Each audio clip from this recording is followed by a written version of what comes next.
Hi there, Sanbonani Molweni. Welcome to Face Channel. When you're here, please subscribe before the end of the video. If returning, thank you for love and support. I appreciate you. Izingane zesithembu episode 13 la okubonakala khona umpumelelo ecasuka ngezinto bese ikhuluma uTirelo. Angeke sibe nento ezoba seduze echaza ukuthi umpumelelo ehleli lapha phansi bekwenzakalani ekhanda lakhe, kodwa esingakubamba okuseduze. Umpumelelo uke wakhuluma nokuthi uVuyo uba nebehavior angasayiqondi thina esingakaze siyibone. Makufika episode 13 sesibona ke le behavior le ukuthi hayibo Vuyo, hayibo sisekwi-camera Vuyo, yabo la bese sibabaza. Kanti le behavior le yaVuyo izovela nakuTirelo because ngimile ekutheni ku-episode 13 kuVuyo nakuTirelo ngibona into efanayo. Yikuphi-ke la uTirelo esecasula khona uSibindi masimbuka indlela ambuke ngayo, ila esefaka khona ingane kaVuyo. Yazi ngobani guys, izinto abayilwayo uTirelo noVuyo izinto uSibindi azisho kubona, izinto mhlawumbe uSibindi azenze bazizwa ngazo, ingakho bazi ukuthi omunye nomunye uzothini komunye kumprovoka ukuzwela. Kodwa-ke eyaTirelo inephutha kuphi mase kubheke kuSibindi. Uma uTirelo egadla kuVuyo efaka ingane, uSibindi nje ubaba walengane. Ngenzeka futhi ukuthi uSibindi indlela uTirelo ayibeka ngayo akayiboni kanjalo ingane yakhe ibhede lapho, ngoba sibonile ukuthi wawakhipha kamehlo mase kufakwa igama lengane, mase kufaka ukuthi-ke le ngane yesibili ngoba ubuzama isikole, lona ubaba wengane. And ngenzeka ukuthi mayemtshela kwi-pillow talk izinto amtshela zona usuke kukhona izinto ayifuna kuyena, kodwa hayi ngoba kuqondile. Manje kubeni ubaba wengane esezothi elwa emention ingane yakhe kanje ibe khona indawo emthintile, yila ekhiphe khona amehlo. Kodwa kuTirelo yena ubephindisela induku kuVuyo, ngoba uVuyo yena uthe nje lento yokuthi uhappy ngifuna ukumnekela izwe. Yabona umuntu owaziyo ukuthi uzodila nawe kanjani, ufuna i-ego yakho.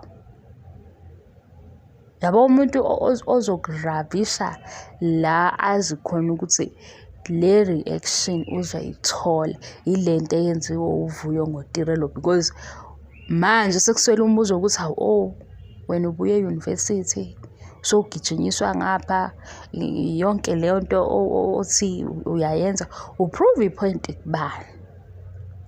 Into ezosula konke lokhu, ngoba phela ngithi silaleli ngokufana sibuki ngokufana, yilento yokuthi-ke uyazenzisa because uyazi ukuthi lo mfana kunengozi ekanje. Ushaya sengathi wena uya-understanda nokuthi kuno number 13 wena uhappy because usesithembeni somjolo sinjani, kodwa uyazi ukuthi uke washawa uvalo. Yabona manje le kwabanye ijajeka ngokuthi hayi intombazane u-right noma akekho right, because ube khona umzuzu guys ku-episode 13 la uTirelo asho khona into ngathi mina hayibo baphuzile laba, because bengasa-understand, ngisho njalo ngathi baphuzile. Izwela-ke kuSibindi ngokuthi ubaba wengane. Mhlawumbe kube kuthiwe-ke uthe wena Vuyo uchithile ufuna ukubuya ngenkani, yabo uSibindi-ke ayikho into emthintayo ngoba manje bala ngezinto zokuthi bayahlambalazana, kodwa ekuhlambalazeni kwabo usedonsa ingane yakhe uSibindi. Ilana kuSibindi ambuke khona kabi, imdinile leyo uthi manje angikwazi ukubuyela kuyona ngqo, kodwa nje ube nokukhipha amehlo mayesefaka igama lengane. Nathi sasho ukuthi uyayilahla-ke manje, ngoba phela nabazali babukile. Mayezovela ethi gaga umzukulu ethi bese kuzala, sayibona yena ayenzayo, sayibona ayenzayo as umuntu wesifazane olwa nomunye, sayibona futhi empini yomnax, kodwa manje ukuphi? kwizingane zesithembu nobaba wengane, ne-show emfake la akhona yena. Manje uzorabhisha uvuyo ngengane yaba yaSibindi. Okumenza abe kule show uSibindi. Manje sekunento yokuthi wena uzibona ungaphezulu kwengane yakhe uSibindi. Lento esiyibuza kuSibindi ngoNosipho engithi mina ngilindele impendulo kobhuti bami ngoba lena ingabo. Ngifuna kubo mase ngithi yabo ngiyaxolisa ukufuna ngiyayicela ukuze mase beyishilo besebenzisa isintu becasha because angibuzi into nje encanyana inokuba deep. Yebo. Ukuthi nangu ubaby mama elwa nomunye ubaby mama. Iyaphi ingane? Ngoba ubaba wengane ukhona la. Manje sekusele nokuthi umtadisha kanjani. Ngisakhuluma nge-TV show, ungafaki imizwa yakho please and thank you. Ngiyabonga nge-support. Bye. Ngathi ngingaba ne-order kulezi iy'nsuku. Bye.